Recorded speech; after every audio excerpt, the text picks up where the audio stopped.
Okay, let's go ahead and get started. Planning and Commission meeting February 5th, 2026. Roll call, please, Paul. Megan. Brian. Brooks. Rob. Michael. Barb. Here. Okay, got a quorum. Motion to approve the agenda. Totes so moved. Bassett, second. Got a motion and second to approve the agenda. All in favor?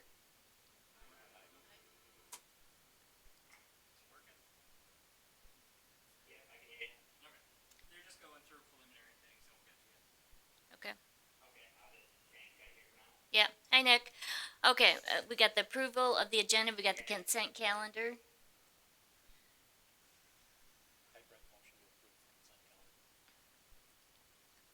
Totes second.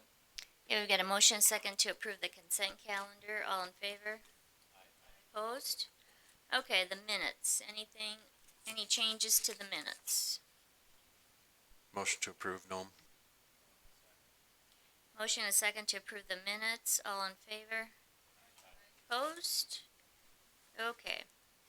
Do we want to move him up, or where are we just doing public comments, or where are we putting Nick in at? So Nick is currently item 8. If you want to move him up, you certainly can. We can amend the agenda if you would like, or depends on how much you think. Will you spend a lot of time talking about TIF number 9? I probably better ask for public comments first. Probably. Okay, so this is the time for public comments. If anyone would like to address the commission, they're welcome to come forward. We have nobody in the audience, so I presume there's no public comments, so let's go on. Should we do the TIF first, so we don't have to amend the agenda? Okay, hang with us just a minute, Nick, okay? Okay, all right. Okay, TIF. So out in River Park, there on north of where Fairway will be, kind of at that intersection with River Park Avenue and Holly, we're looking at installing a roundabout. And both Fairway and I imagine Van Buskirks and all of us would prefer that's in before things really start developing, because Fairway wouldn't want to start then shut down and all that stuff during that. So one of the things about that is the city administrator has worked out an arrangement with Van Buskirks that the city upfronts the cost of the roundabout, and that will be paid back using TIF revenues up until it's reimbursed at a certain date, 2030. If we're not fully reimbursed by that point, Van Buskirks will cut us a check. So in order to add that to TIF number 9, we need to do an amendment. This is amendment number 1. So your role is, if that sounds like an acceptable arrangement, to recommend approval to the council. If you disagree, you can always recommend that the council does not amend the TIF district.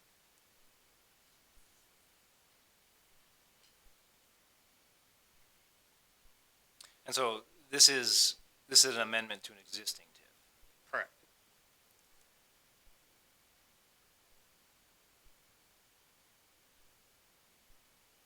And we need a motion on it if the commission's in agreement. So one way or the other, you're making a motion to either recommend or not recommend approval to the city council, kind of like you would do with an ordinance amendment.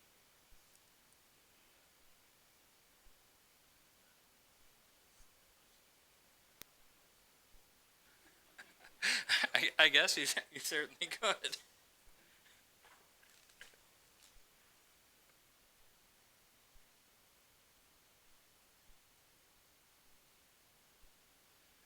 So this TIF number 9, that's tied to this development already, right? That's Correct. It is the commercial and the non-R1 portions of the development, I believe. So this would be, and right now the roundabout is not currently written into it, so it needs to be added if that will be a reimbursable expense.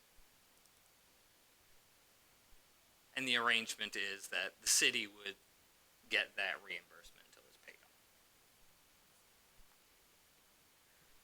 Totes, I would make a motion to approve do pass. Recommend do pass to city council. I'd bring second. Okay, we've got a motion and a second to recommend city council to approve this. Any more discussion? Anybody have any heartburn over this? Okay, all in favor? Opposed? All right. We'll move it on to the city council agenda then. Yep. Okay, thank you. Okay. All right, I'll let you take it away, Patrick, with Nick. All right, so you'll have to bear with us a little bit because Nick's not here, so we'll try to get the right pictures he wants up on the screen and try to, so we're all on the same page as we look through it. So right now, so our discussion starts on page 53 of the packet. So we do have an amendment that we are working on that has not yet been scheduled for a public hearing. Tentatively, it'll probably be March 5th when we do the public hearing, but since it's not there yet, we figure we could talk about it again. So up on the board here, I have some lovely drawn out boxes of kind of the way this proposed amendment works, at least section E. The first one is if they are less than 12 inches above grade. The big thing we recently added was the little side yard areas. Right now, if it had to be 5 feet from a side yard, you would be pushed off into the middle. So working on getting rid of that. So basically, this is your envelope 5 feet away from the property line, where they could have a deck not covered, not enclosed above or less than 12 inches, or you could have the 10 in front.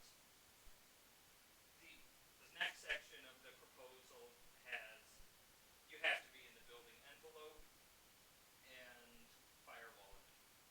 So that's my nice little firewall. So that's kind of what the proposal is. Nick has some perspective, as I imagine Rob would as well, about kind of what the trend is. The trend seems to be that single-family homes aren't necessarily the immediate future of affordable workforce housing. It tends to be now more townhouses, duplex, fourplex, seems to be kind of the future of what people consider workforce housing. So Nick wanted to talk about some example he's seen around the Sioux Falls area to make sure that what we have proposed, in his vision, takes us in the right direction, or if there's anything we need to do to tweak it. But I'll let Nick take it away, and I'm sure Rob has some pretty good expertise on this as well, and hopefully we can get to a good spot for both of them.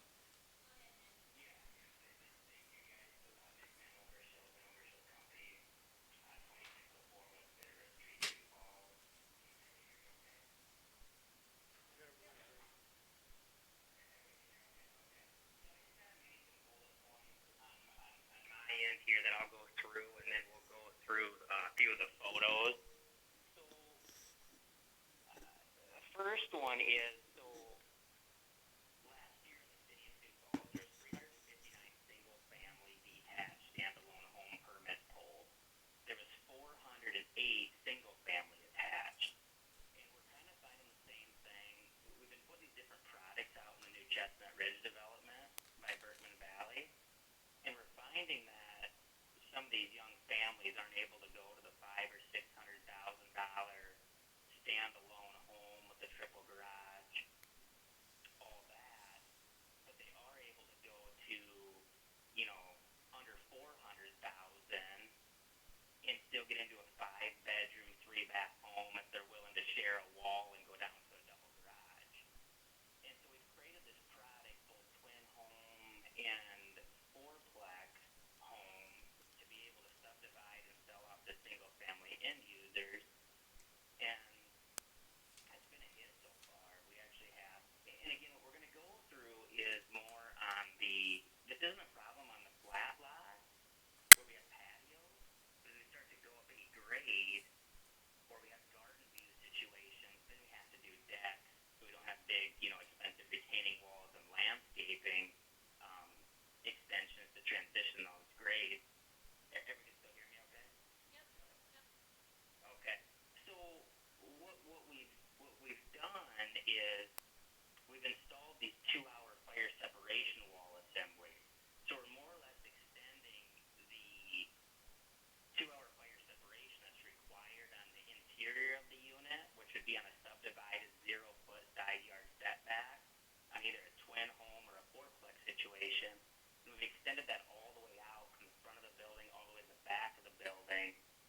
living room or the dining situation all the way out into the exterior. And none of this is encroaching into the rear yard setbacks. All of this is within our rear yard setbacks. So if you look at a couple of the pictures, like you see the white twin home looking building, that photo. So that's an example of one in Sioux Falls where you can see. So in Sioux Falls, as long as your foundation is 2-hour separation all the way through, and that extends all the way through up to the roof deck with that same 2-hour separation that's on the inside to the outside, those decks can be higher than 12 inches above the grade, and they can touch the 0-foot side yard setback of the subdivided lot. Again, as long as you maintain that 2-hour fire separation. And then if you go to, there's kind of a tan-colored twin home photo with kind of a cedar deck and some black aluminum railing. That's the first twin home that we've done out on Almond Avenue in Chestnut Ridge, and you can kind of see the thickness where the decks are touching. It's a full foundation wall, 16-inch wide, 2-hour fire separation assembly that goes from 4 feet below grade all the way up through the roof deck. So I guess that's our request on this ordinance. I know I'm getting windy here, but does that make sense on what we're trying to achieve here? I thought we already discussed all this a while back. Where We did If- discuss this last. if we had the 2-hour separation wall and a roof over it, it's basically the same as the building. But we did not want an elevated deck with someone standing right next to the property line looking down onto the neighbors. I thought that was where we ended up, that if there was a wall between them and it was fire rated like we're seeing in the pictures, that it was basically treated the same as, it's not considered a deck, it's actually part of the building. So if this was an apartment building that IBC required to be fire sprinkled, those overhangs would also have to be protected by sprinklers per the code. And so it's basically, that deck basically is technically part of the building and not the deck. Correct. I mean, that's ultimately what the goal is here that's trying to be achieved by doing the separation between the decks on the 0-foot side yard setback. It's no different out on the deck as if you were standing inside the unit at your range, and microwave that could be on a back-to-back shared wall inside.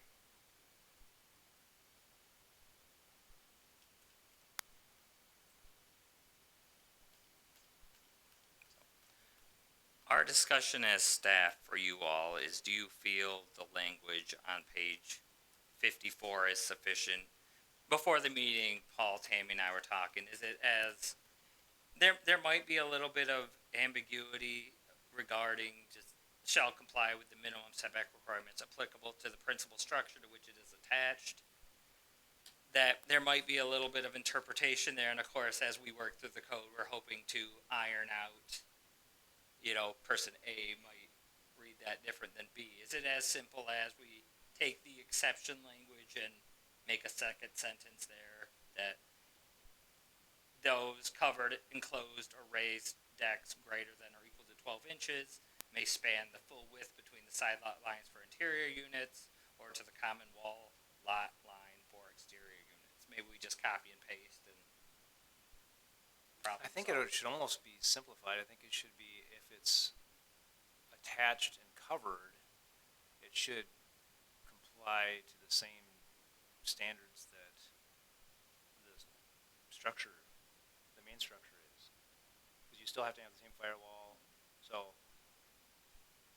I don't know that it needs to be more complex. It might be almost simplified, that it should just, if it's covered and attached, it has to follow the same code as the structure. do you feel that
think that's the intent. Now, if we need to add some additional verbiage to clarify it for outside people or staff, then we certainly can, but I thought that was the intent when we went through this. The only gap that I see here is we have a open and enclosed and uncovered decks, hard surface patios, and then it says less than 12 inches above grade in parentheses. And then number 2 says greater than or equal to 12 inches above grade. What happens if you have a covered patio less than 12 inches? That doesn't seem to be covered in section E. But I would think that that would be the same thing as a covered deck. So I kind of wonder if number 2 just says something that covered and closed decks and patios shall be within the setback and built to the same standard as the main structure or something, you know, to meet fire code and things like that. But I'm seeing a gap between number 1 and number 2, where number 1 is addressing open and enclosed, and number 2 is discussing covered above 12 inches. So I think there's a gap with covered below 12 inches. I don't see where that's addressed.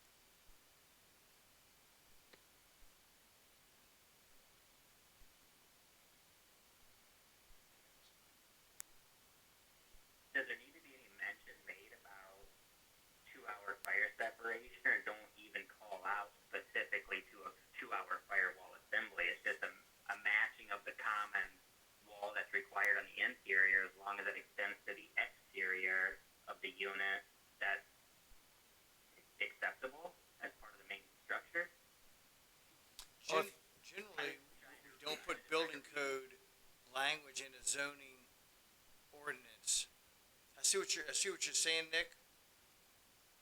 And we can certainly let the board make that final call, but we generally, don't put building code requirements in a zoning ordinance. They both apply, it's just multiple layers. But building code would require a covered structure to have the same firewall, wouldn't it? Right, yes. So I'm just wondering what we need to address, I guess, in that regard, if it's already covered. Well, going to your point about being covered, I think once it gets covered, it has to meet the setbacks. Even if it's less than 12, coverage just automatically goes into that category. It's no different than covered canopies at banks, at drive-up tellers, or attached canopies at gas stations. As soon as you put a roof over an area, the code says you have to treat it the same as a building, and so it has to fall within the setback requirements. Now, an uncovered deck would not be considered part of the building, and therefore you would not have to follow the same setback requirements as the building. So I think as soon as you put a roof over it, whether it's 6 inches above grade or 6 feet above grade, it's considered part of the building and has to fall within the setback requirements. So the only change I really see then would be under section E2, just taking out the greater than or equal to 12 inches above grade. If it's covered, enclosed, deck or patio, then it has to comply to setbacks applicable to the principal structure. And building code would require the firewall already, so I don't think we need to address that. So I guess the only discrepancy I would say is on number 2, taking out the greater than or equal to 12 inches, because if it's at grade, it still needs to meet those requirements, because it's covered.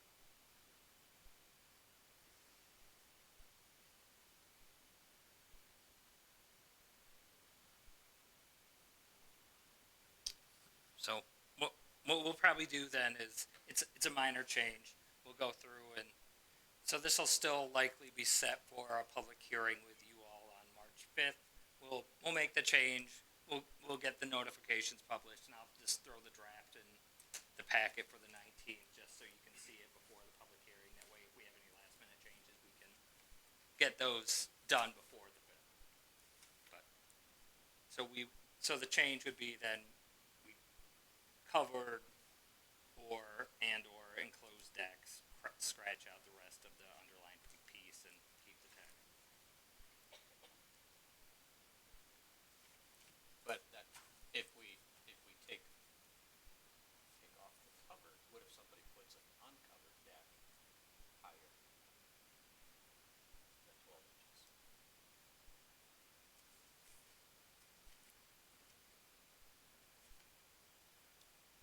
Or we say that's not allowed? Okay. Cause I there's was- some instances where that happens. Would we still want the visual separation? There is a, if I could speak to that quick, I don't have a photo of it, but there's situations in Sioux Falls where there's an uncovered situation that looks like this white building, and the decks are uncovered, but the separation wall extends up the wall vertically like 8 to 10 feet and then terminates. So there must be something in the Sioux Falls ordinance where if it's uncovered, it still has to maintain a 2-hour 2-hour fire separation, but it has to go up the wall, like, it has to go up the wall further. It seems they might even be like 10 or 14 or 12 or 14 feet tall. I apologize, I wish I had a photo of it, but it's almost like there's uncovered situations in Sioux Falls that are required to have 2-hour fire separation, but then if it doesn't meet a roof or a ceiling at 8 feet, that open extension has to go up like an additional 4 to 6, those 12 or 14 feet tall. Sort of like a parapet or not? Kind of like a parapet, like envision this white twin home here with no roofs on it. That extension would go vertical about almost to the top of them 2 black windows, with no roof overhang over top of it. The most I can see would be 4 feet by the code, but I would speak for Brian too. Is that like a visual thing from the windows? Well, it's a fire code issue. If on a roof line, you'll look at a twin home or a fourplex, and you'll see that fire coded sheathing that goes 4 foot this way, 4 foot that way. They don't want the fire to outthink us and chase around, Right. or chase this way. It has to go. It's gonna be crazy. And I think what Nick must be talking about, and I can certainly check with Neil King, the building official, is that because there's no roof to stop the fire, they want to stop the fire this way so that the fire has to go excessively to go to jump. So, is that because the openings are too close to the corner? And that might be why they extend.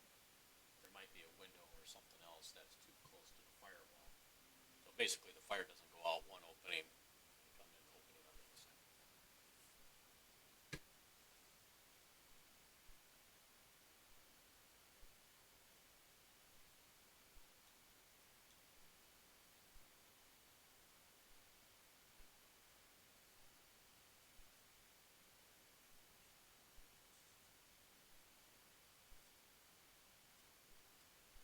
Yeah, I apologize. Maybe I should have had the Sioux Falls ordinance on this included with this packet on the exact language there, but.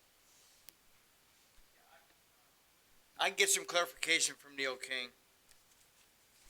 And then on number 2, then I guess there, maybe I'm just not reading things right, but I think you could say all covered and enclosed decks and patios, comma, and or raised decks and patios greater than or equal to 12 inches above grade shall comply to minimum setbacks, or something like that. Because I guess what I wasn't seeing in there was how you're addressing covered patios less than 12 inches. But if that's supposed to say all covered and enclosed decks and patios and or raised decks greater than 12 inches, then that kind of makes sense, because that would cover that then. But I wasn't reading it. I was reading it that it was covered and enclosed raised decks, and I wasn't seeing where it was addressing patios. I don't know if that, if anyone's following that. I just wasn't reading in there how it was addressing patios, but I think what number 2 is saying that it's all covered and enclosed decks and patios and or raised decks and patios, then that would be talking about uncovered, greater than or equal to 12 inches. I don't know if that clarifies anything or not for anybody, but that's how I was reading it. Yeah, I'm good with those changes.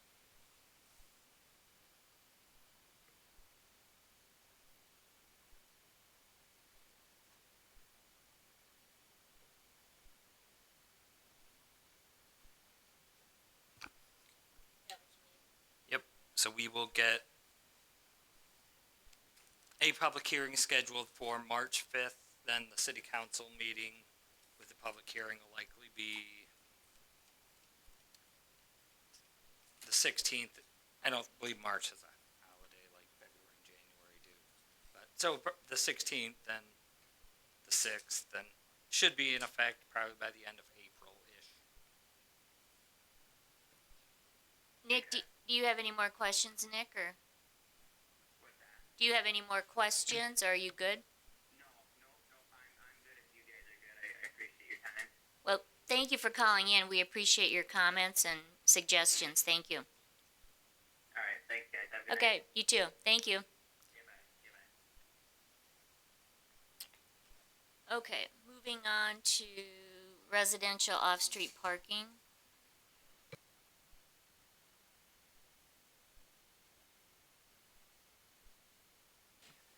So last time we were here, there was some conversation about the number of parking spaces assigned to multifamily dwellings, which in our code, under the parking section, would include any townhouse above more than just a duplex up to multifamily. Right now, the standard is one space for each dwelling unit of 2 bedrooms or less. So 2 bedrooms or less, you have 1. And if it's 3 bedrooms or more, there's 2. So you could have 8 bedrooms and 2 parking spaces. So there was some conversation, especially about down in Aspen Ridge, how you have a lot of cars parked on the roads and in the cul-de-sac bulb and all over the place. So we're wondering if, is our number sufficient? I threw in the packet a bunch of examples that I found from other places. I have ours in there as well as Brookings, and Sioux Falls is in there, and a couple of them from Nebraska, and Yankton, I think, is in there, and Watertown. So I have quite a few examples. If you see any in there that makes sense to you, or if you feel ours is fine, I just wanted, since we did talk about it, I figured I would follow up.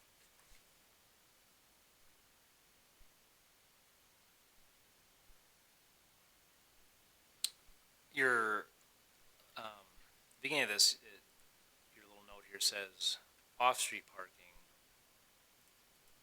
but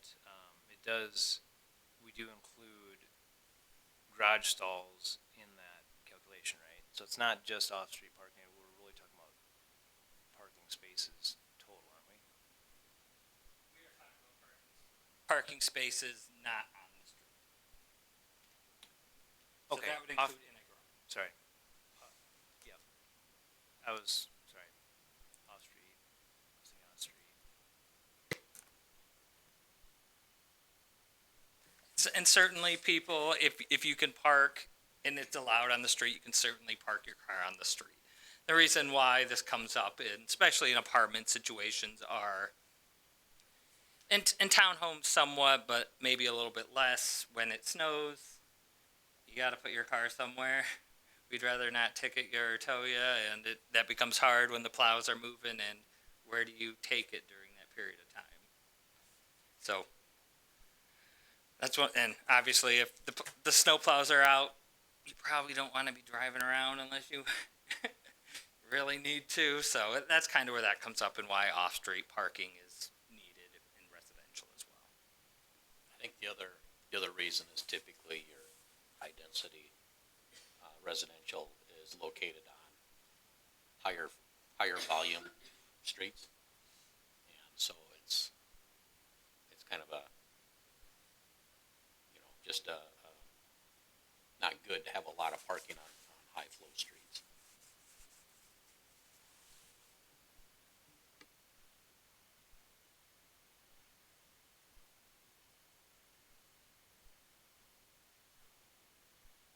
So Patrick, based on these other examples, are we, more conservative on our required parking space than other places? Some are either like ours or kind of the trend that I kind of noticed with these examples and other ones were generally it's a bedroom equals a space.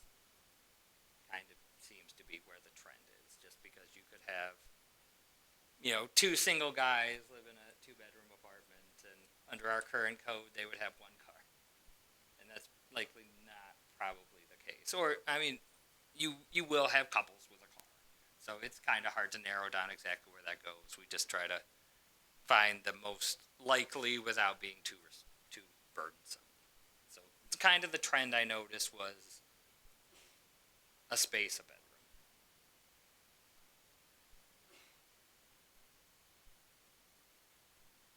Do we have a lot of trouble? I know that when there's snow, but other than that,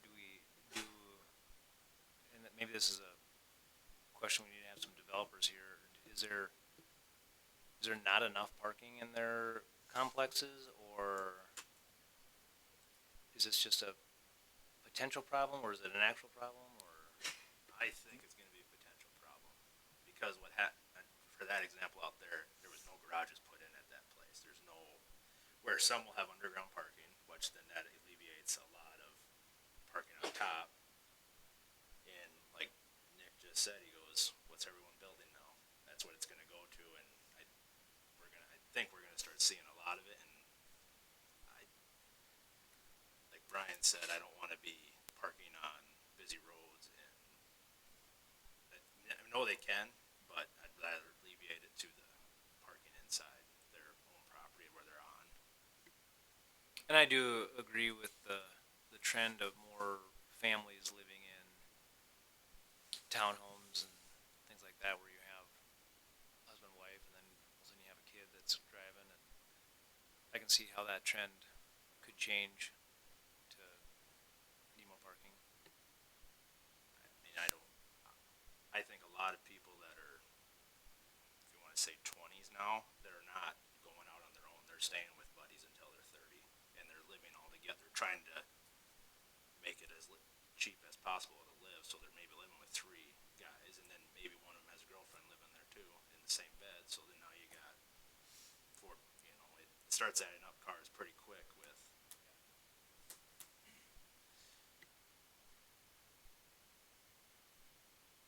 Especially here where we don't have public transportation. I mean, it's a different story in the city where they don't all have cars, but here everybody's about got a car.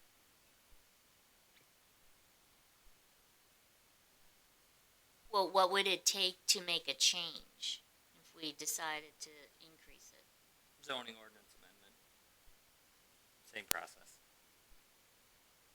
I included the full tables and rather than just like select out the page with the stuff we're looking at, just in case you see anything else in their tables that you see as coming up for us or something that otherwise we should address, or if we don't. Because right now we have generally kind of broad categories: eating and drinking establishment, retail sales establishment, service establishment. Industrial uses are all lumped together, whether you're a warehouse or you're a Marmon. However you want to break it down, I just wanted to put a lot of information in there for you to think about and consider. As I imagine this table is how most zoning ordinances in the area originated either from a template from Sioux Falls or Minnehaha County zoning code. So it's possible this table really hasn't been looked at too extensively for 10, 15 years.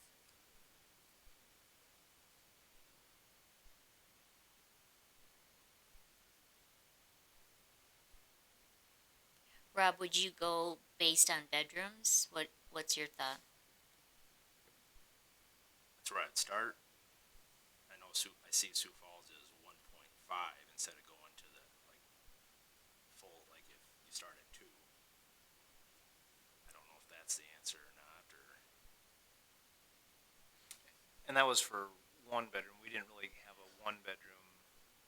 We started at 2 bedrooms. So, right? I think maybe Brian said that last time, maybe like a 1 bedroom should almost be a 2 parking spots because it's wife and husband and you already got 2 cars already, where we're starting out at 1 space. So you're already shorting yourself 1 spot already. I mean, potentially. I guess I would agree. I would think for a studio, you know, usually a couple's not gonna live in a studio. So studios are typically for, you know, single people. Generally, I'm you know, kind of generalizing, but, you know, so I don't think we would need 2 spots for a studio. But I think once you get to, you know, a 1 bedroom apartment, I agree, should have at least 1.5, if not 2.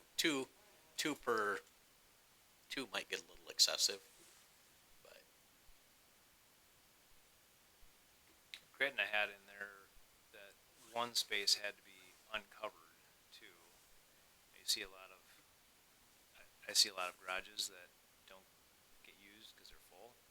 So, and especially when you have a, you know, if you have a 18 by 20 garage, trying to get 2 cars in there is really not practical. So you have 2 spaces, but you park 1 car in there. So I don't know if we need to have, if we want to look at that too, where you have to have 1 space that's not covered, so you can actually count the actual parking spaces. I don't know if we want to do that or not, but I saw that on Gretna and I thought it makes sense. yeah, and the other thing about the non-garage spaces is for visitors. You know, so yeah, a lot of these apartments that have garages, it's cheaper for the renter to rent the garage than it is for them to rent a storage unit offsite. So a lot of those garages get used for storage units. So I also noticed some of these talk about elderly housing with reduced rates. I'm in favor of that, but we should define what elderly means. If it's an age limit or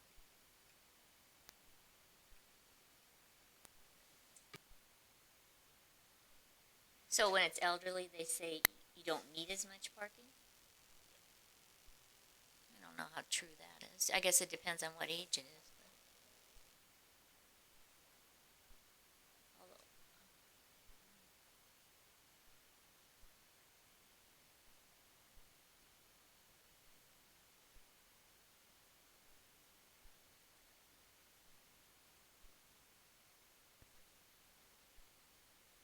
I guess, yeah, I don't know where we're at, but I wouldn't be opposed to starting at 1.5 spaces for studio and 1 bedroom, and then going to 2 spaces, or going to,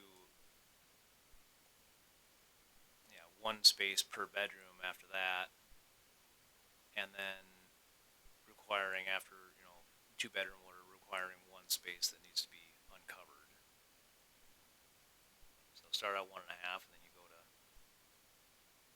bedroom count after 2, and 1 space uncovered after 2 bedrooms or something.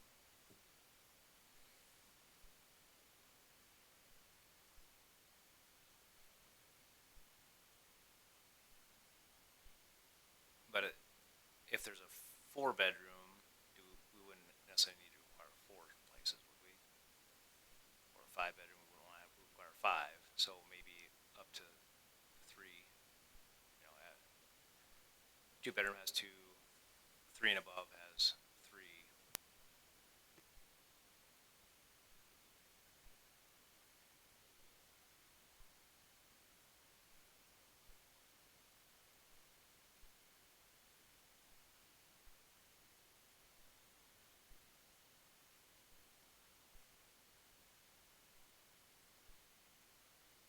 could you say that again? So you're saying 1 space a studio?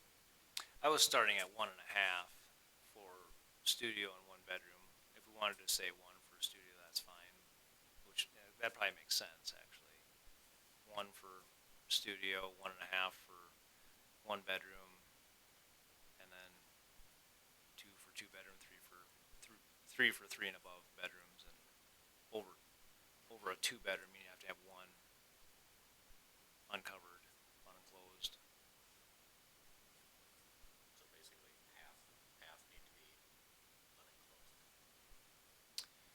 Yeah, I mean if you had I suppose because you 3 bedroom you'd probably have a 2 stall garage and you'd have 1 uncovered, so.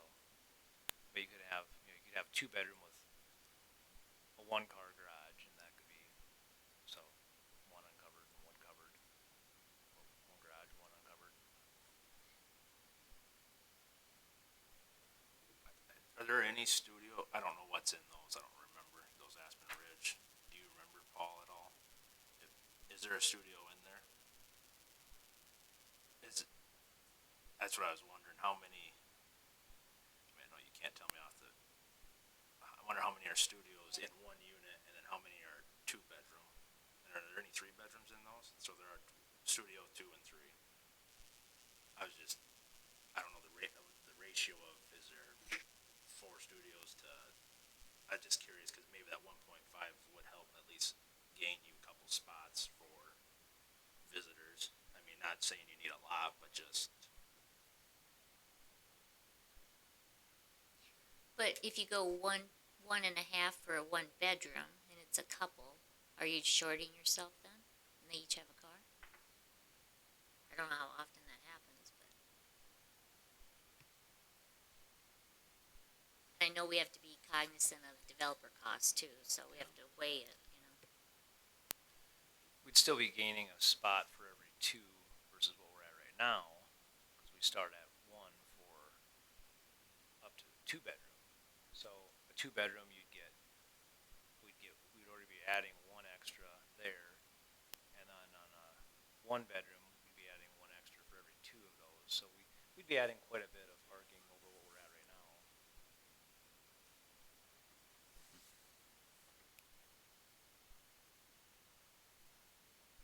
still a sign out there saying for rent, and I don't know how full they really are or not.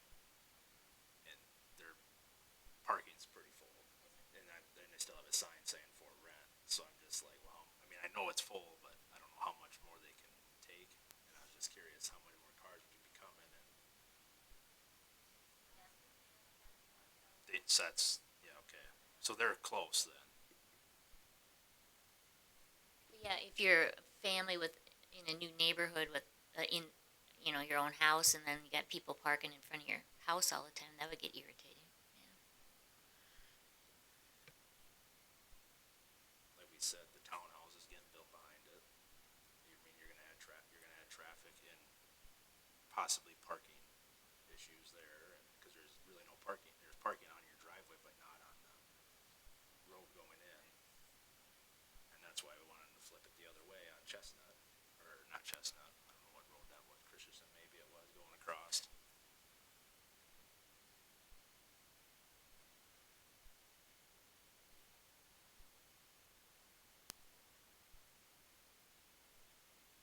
So what sort of direction do you want to give Patrick on that?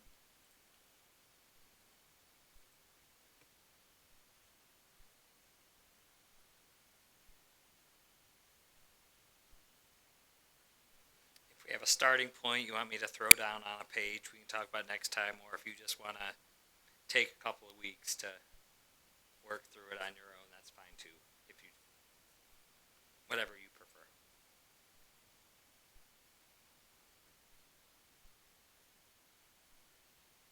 Yeah, I guess I'm okay if we start with what Michael mentioned. 1 for a studio, 1.5 for a 1 bedroom, and then 2 for 2 bedrooms, and 3 for 3 bedrooms or more.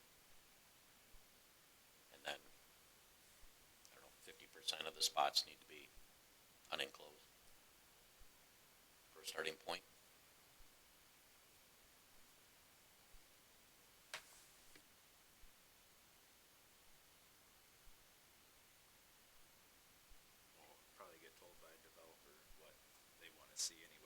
business comes, so. But they might have some insight into it too, so, you know.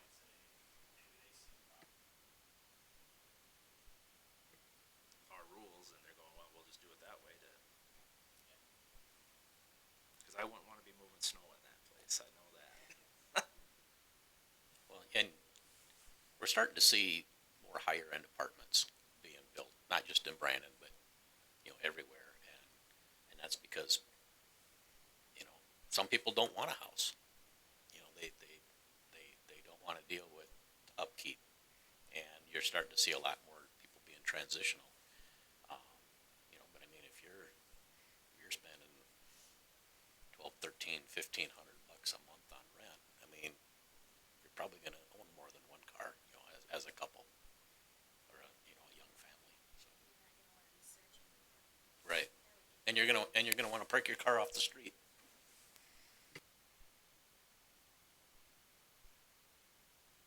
Okay, is that enough for you, Patrick? Yep. Move on to, oh, great, signage. One of my favorites. Okay. So, we spent a little bit of time last time when we were working through the overlay district talking about freestanding signage on general business lots. You all probably received the email about the variance that's coming up. This got us thinking about, do we want to address GB wall signage? We have called out rules for strip malls, basically individually platted, surrounded by commonly owned space in general business. But the general rule for GB is that it's a 3-to-1 and you're capped at 200.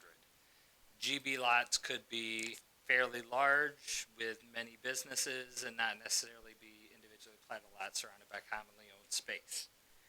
Is that something you would like to take a look at?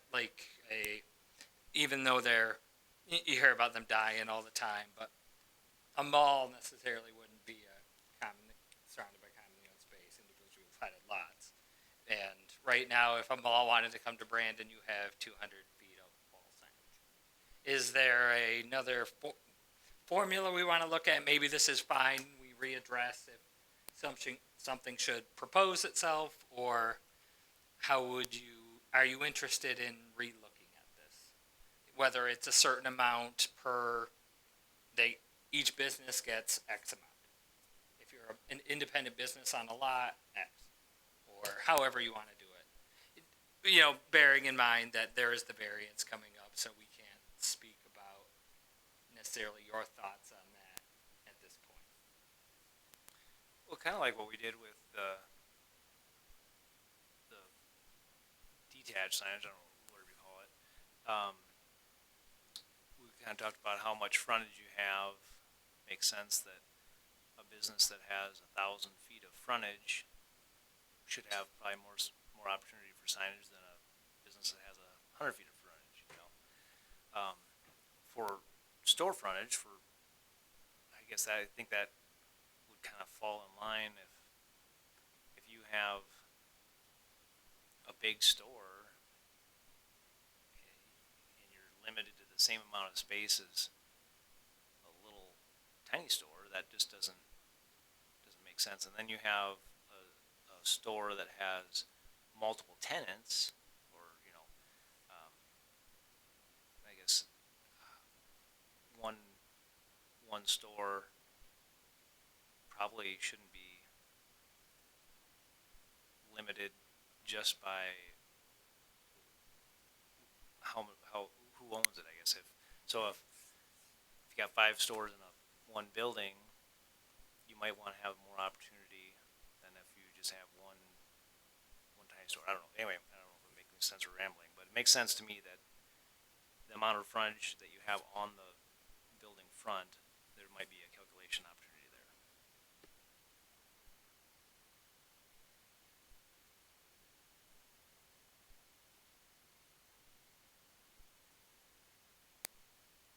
So what's our whole strategy on signage? Is it so that we don't get these huge, humongous signs that are just, gaudy looking? I mean, if you step back, what are we really trying to accomplish with signage?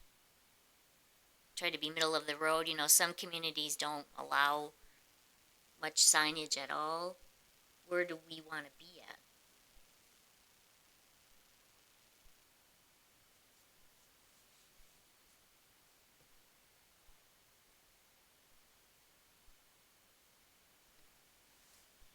Yeah, I think I was trying to think of a way to word it, but I think just trying to make sure it doesn't get to be gaudy and I don't know what that means. but I recognize that we've talked over the years about a couple of applications where we've had this issue with multiple business tenants in a area that basically all I remember some number of years ago the Papa Murphy's or somebody in town came and said because they didn't have the ability to really have any signage, they would have a temporary for a period of time, but they couldn't have that perpetually. So, Patrick, you said a phrase. Is that something you've seen? You said something about. Could you say that an independent business can have X amount of signage? Is that something you've seen somewhere? I haven't seen a particular example of that, but I would imagine there are some out there that's each business gets X, regardless of your size of your lot or whatnot. So you probably have some that are small building with a massive sign, but so another example in town where the number was increased by a variance back when it was decided, but Split Rock Square, where Ace Hardware is, that is one lot and multiple businesses on that. Absent the variance they did receive, they would have 200 square feet of signage for all of those businesses. And I don't know if variance is a way you want to handle it, just because Split Rock Square is not the typical example. It's an outlier example. But however you would prefer it, just because we have dealt with frontage and all that kind of stuff, you don't necessarily have to. It's kind of where you feel is appropriate. Some communities may not even regulate the amount of wall signage because they probably limited to you only have so many walls and so many space on your walls, but I mean then you're kind of leaving it up to people not being extreme, but some people will. Zoning codes are written for the 1% of people that like to push the envelope generally. So you have to rein it in a little bit. Most people are reasonable. When you do have a place like Ace, I know that is an outlier, but if you have your sign out on the street, that might pull you in, but if you don't have the opportunity to have the sign on the building, then how do you know where to go, you know? So,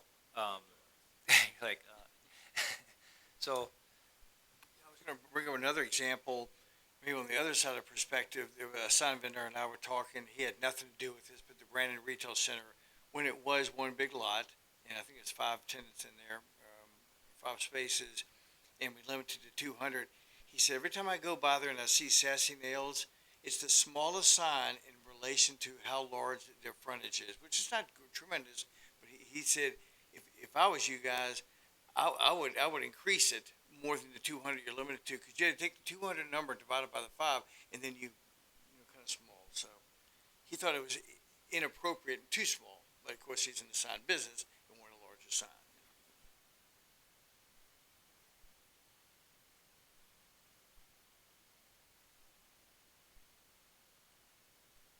and that's a good example too, because previously that was all one owner. Now that's individually platted. So does just because it's individually platted mean that they should get more signs? You know, shouldn't they be treated according to what's appropriate? I think we should find a calculation that's appropriate, not just because of how it's owned. I mean, it's the same functions. A lot of times it's the same businesses. Just because it's owned differently, does that mean the signage should change? So what we did for the individually platted lots is you have that, say they get the 200. They would divide it up by the amount of units, but then they got an extra 100 that they amongst themselves would determine how they want to divide it up. So most times it's going to be they each get 20, I'm guessing. So it'll be you each get your share of the 200 plus your fraction of the 100. But that's kind of where we came there, and whether that's the right or wrong way to do it, I don't know, but that's what we came up for those situations.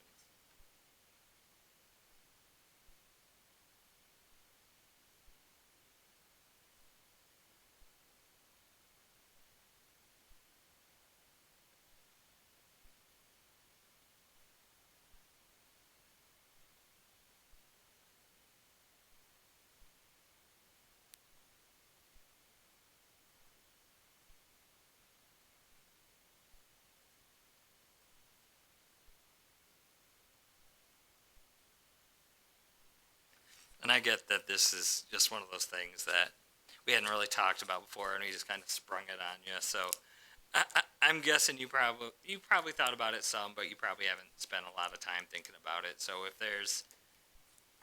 this is one of those things where we don't need to necessarily commit anything to paper, and you just want to think about things, and we can look around, and whether it's the same cities that we used for the off-street parking requirements or others, and find out how they treat their signage. I'm guessing if you go West River around Rapid City, they're probably going to have higher standards just because they're probably more catered towards the tourist market that probably needs a little bit more signage help because they're, haven't been there before rarely, so you need to find things better. But we can find some examples too and see how other places do it, and we can work through some calculations to try to find out what's reasonable. Every business gets 50 square feet of signage, and we can find some examples around town, and we can throw a 50 square foot sign on a couple of examples and see what that looks like, however you'd like to proceed. See maybe if we put a 50 and a 70 and a 30 and see what kind of the average looks like.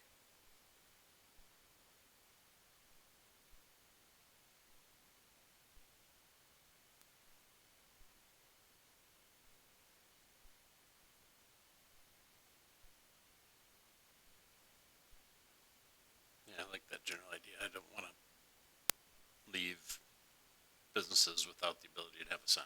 That's ultimately the problem. That's not going to help our business community, so.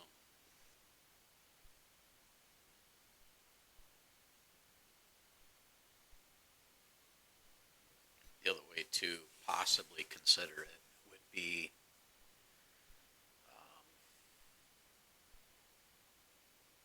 based on the linear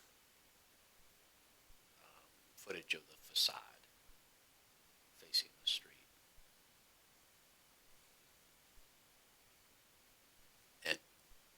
And require an even distribution.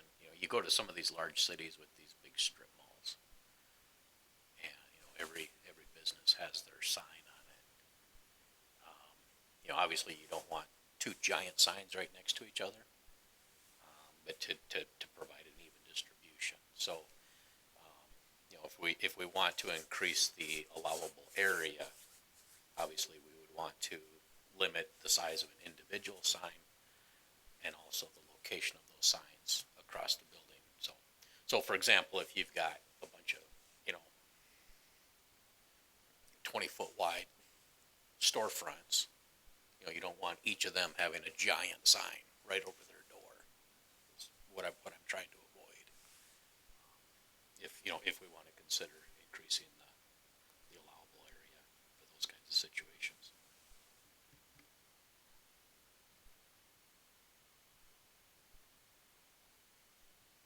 That's kind of what we did with the detached. You built up so much.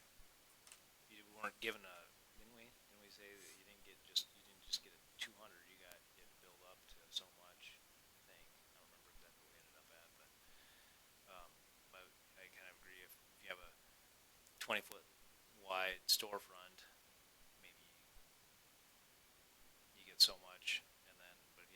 100-foot wide storefront probably can get by with a bigger sign, because you're not, it's kind of like light pollution, you're spreading it out, so, the sign pollution, if you wanna think of it that way, I guess, but. How did we handle the hockey thing? Did we give them a variance so they would have a bigger sign? That was in the institutional, page 85 at the bottom. I want to say it was based on size of the wall. Yeah, it was.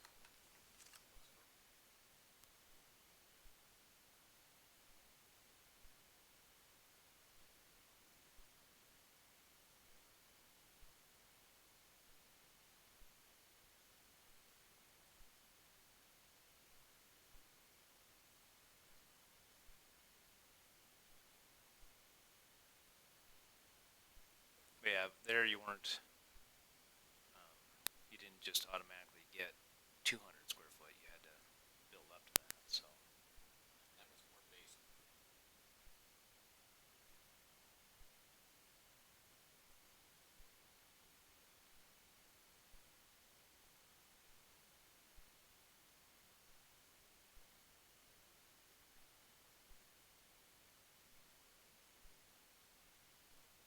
Any more thoughts, or should we try to get a few examples maybe for next time?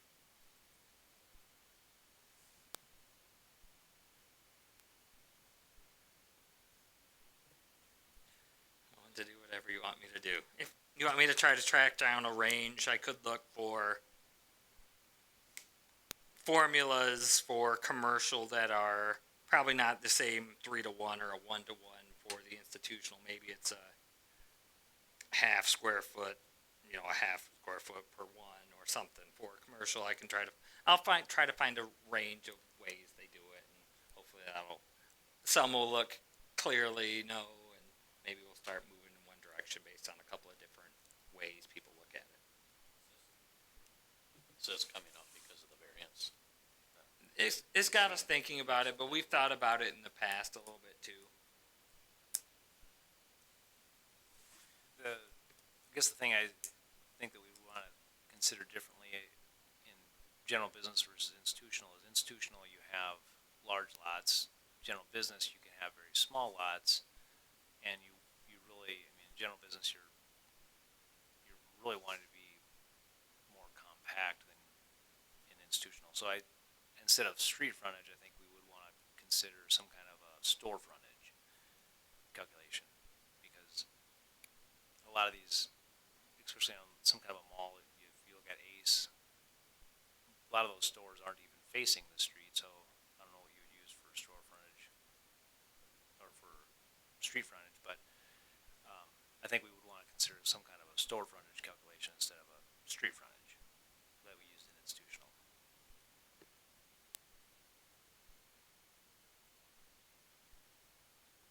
Can you look up Gretna, Nebraska, don't you? Is that what you look at as one of the towns? Have in the Osprey parking, there was both Papillion and Gretna in there from Nebraska. Cause I'd be curious on Gretna, cause that's where that, outlet mall is. I'm just curious what their rules are. I'll make sure I get that one in there for next time. That one for sure. And do we care how it's owned? Is that an important thing or not? I don't think so, because like you take that building that Lee had, I don't see what the difference is between if it's all owned by one person or you split it up and own it by multiple people. I think the calculation should be the calculation. Because I'm guessing that Gretna is probably owned all by one company, and then I don't know, they lease it out? I would assume that. Yeah.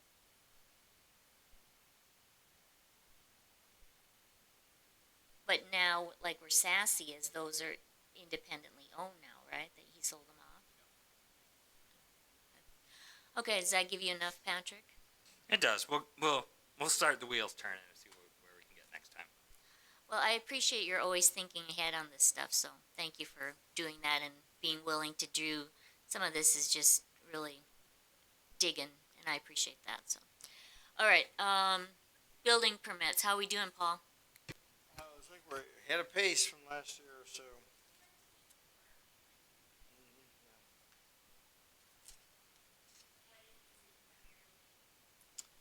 Well, we got, it's like, that what the report shows, the residential is good.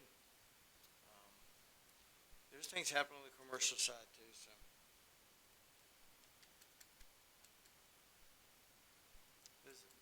There's always something to do. Or code enforcement, which make people mad.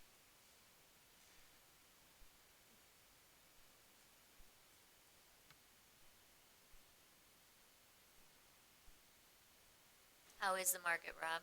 Is it holding up?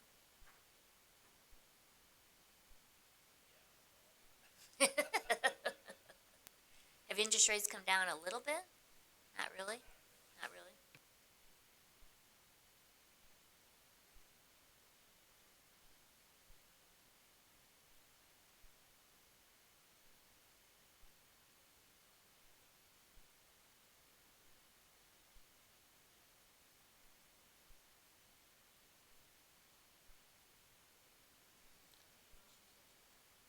Motion to adjourn, no? Okay, we've got a motion, and a second to adjourn. All in favor? Opposed? All right, we are done. We are adjourned at 7:39 p.m.